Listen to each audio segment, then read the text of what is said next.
Thank you, General. Just 4 questions. I'll just end with one quick story of something we saw. Literally, to Director Sabo's point about the training and the kind of equipment we have, even with all of that, there was an area where we lost a bulldozer, completely burned up, literally right next to this house's yard, probably 100 yards from the highway. But the fire got so hot in the live oak trees, it just burned the whole canopy.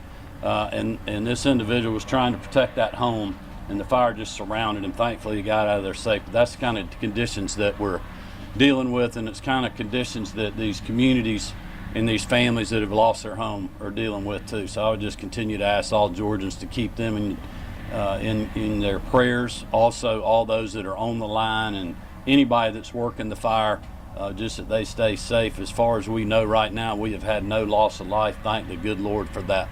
With that, I'll open it up for questions, and obviously anybody that's here can also. Governor, can you talk about your personal reaction to seeing what you saw out there? And you spoke with the firefighters on the line. How is their morale, and is there anything they need that they may not have? Well, I would tell you, number one, they're focused, because we stopped on the side of the road. Literally, the fire's burning right up to the right-of-way. There's people hosing down where they were back burning.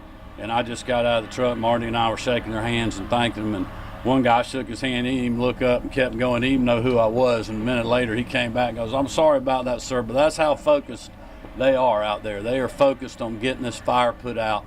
I know they're tired, but they're not going to say that. But you can just see when you look at them, look at their uniforms and fire suits that they got on. You know they've been doing this for days and very little sleep. And it's an incredible testament to those hard-working state employees and the Forestry Commission, but also all the other people that are out working. I mean, we got a lot of law enforcement. We got our game wardens over here. You just can't imagine who all's involved. But you know, when you pass them and you go see literally a home there's just nothing left but the slab, and then next door you had a house that got saved, and it was because there was somebody that was able to keep that fire out of there. They just couldn't do it all. It's like Director Sabo, I think, told me Saturday night. He said, this fire is so dangerous, we were having to pull people off the line. He said, I don't ever remember us ever having to do that before, but we were worried about their life safety. And but it was incredible to see just how many people were working hard, the outpouring of support. And these people are, you know, I felt like they were fairly motivated. We were going down Highway 110 today. There was an area that they were back burning on the flank of the fire, so they're just trying, while the winds are not real high, to control the flank. And you know, the front of the fire is running on out because you just can't do a whole lot with it, and they're just trying to get it contained on the back end and hope the weather changes or it runs into a river or somewhere where we can contain it. But we know we're going to have to fight this for several more days. Yesterday, Governor, the Georgia forestry official said in the news conference that we saw this coming. My question is, if we saw this coming, was or wasn't the state better prepared to tackle this fire? And do you feel enough resources were thrown into this firefight with all those homes that were burned? Oh, no doubt about it. But listen, you can't, when you have fire that is burning to the top of trees and burning from one tree top to another, it doesn't matter how many fire breaks you got. When you have a fire that's shooting sparks literally, and Director Sabo can talk more about what they've had to deal with, but we flew over a patch that was a small burned area where you had an ember from the fire a mile away that blew and landed somewhere else, and thankfully they were able to contain that. So there's no way to like stop this fire. They're having to contain the flanks and the back of it, and then hopefully we get a change in the weather and run it out for the front, and then we're doing everything we can to save, you know, homes. The volunteer firefighters are. But this is extreme conditions that we're dealing with and extreme fires. I don't know if you have anything you want to. Sorry. You want to add anything to that? Happy to, yes, sir. So, like I said, we were trending in this direction. We can't ever say we saw this coming, or you know, we're gonna have a wildfire in one specific place.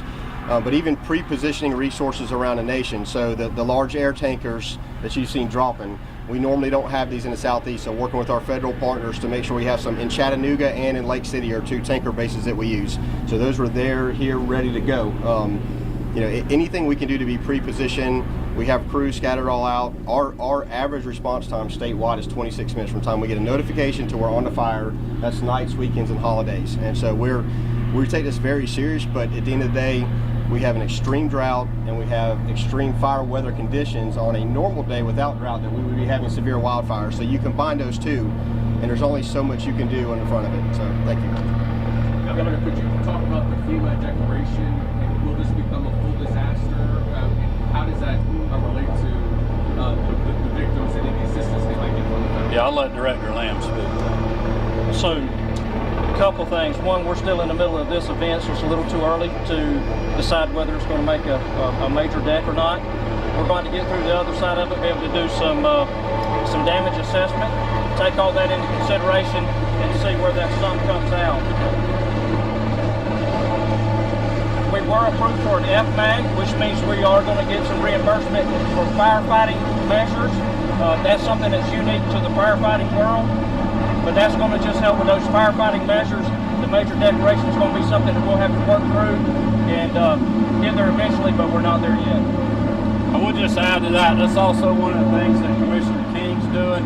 He'll have a whole team down here helping folks with their insurance and making sure they're getting what they're needing out of that. You mentioned the cause of the Brantley fire, and I couldn't hear earlier. Is there a cause? Can you tell us how you know? Well, we believe that one of the fires started when somebody was welding their gate. Spark fell on the ground, started the fire. They couldn't get it put out, and it just spread from there. We believe the other fire was a balloon that landed on a power line and created an arc, which then caught the ground on fire. But you know, we got investigators that are working on that now, and we'll confirm all that later. That's the Brantley one you're talking about, right? Yes, sir. So, Georgia Forestry Commission has investigators that investigate arson from a wildfire perspective, and so that is what those individuals are trained to do. And so the Brantley fire was absolutely a I don't really want to describe to it, but I mean it's like a kid's party balloon that's going to like that aluminum look to it. Landed on the power line, caused a spark, and that's what caused this wildfire. So that has been determined. Governor, what's your message for evacuees who are watching this, wondering when they're going to be able to go home and if they're going to have a home to go back to? Well, I would just tell people to talk to their local law enforcement, first responders, the folks that are on the ground. I mean, when you fly over, there's state troopers, local law enforcement, all kind of folks that are on the ground that are communicating with the locals. You know, that is something else people need to like. If there's an evacuation notice, they need to get out. They don't need to be grabbing things. They need to get out. Because these fires, I mean, I had a guy I know that luckily they didn't lose their house, but they were dealing with a really tough fire. They got it under control. That was yesterday morning. He texted me yesterday afternoon and said the wind shifted and now the thing's about to hit our house, and thankfully it didn't. But that's how quick things can change, especially, you know, right now it's not too awful bad, but in the afternoons when these winds pick up or tomorrow. The other thing is, you know, we've got a chance of rain down here tomorrow, which is good, but it's not a great chance. But also, if it is a thunderstorm, we could actually have more fires that we got to deal with because of lightning strikes than the rain helps us. So that's the kind of conditions we're dealing with. But I mean, the good example is that guy that's you know, like Director Sabo was talking about, this trained firefighter on that dozer, and thankfully he got out alive, but his tractor got burned up. That's how quick things can change. Dr. Sabo, can you talk about how many firefighters you have on the ground, and is there a breakdown between full-time and volunteer? So we are a full-time agency. We don't have any volunteers. I have 524 employees, and I have 10 that are still assisting Department of Ag with the timber block grant, and 514 that are in fire support. So this is all hands on deck. We've suspended any other operation that we are doing, and they are all supporting wildfires or fighting fire. The local, county, and municipal fire departments helping as well? Yes, sir. Absolutely. One thing I would just add to that, Richard, when we were at this back burn on Highway 110, you had a lot of the Forest Service guys that were out there too with their trucks after they burn, making sure they're knocking down any hot spots where it doesn't blow up later in the afternoon, jump across the road. But there was all kind of county fire trucks that were out there, water tanks, and they're helping them spray in the water. Somebody told me they saw a fire truck from Fannin County that was down here. So to the director's point about how many people are actually helping respond to this fire from all over the state, We just can't thank them enough for that. That's how Georgia is, though. Is there a single number that people can call or a Let website? me get him right here. You had mentioned obviously that how conditions can change. We were here yesterday during a news conference at 4:30. That's when the plume of smoke started coming. The chance of rain has gone down significantly from what we were expecting earlier in the week. How concerned are you for the weekend ahead and the next week that if you guys can't keep it contained enough that we could be talking this could explode to what you're seeing in the Pineland fire? Well, I'm hoping it doesn't explode, but I mean, we're dealing with very tough conditions. I mean, I felt like the guys on the front line were pretty optimistic there on Highway 10 because they got a good block knocked out this morning.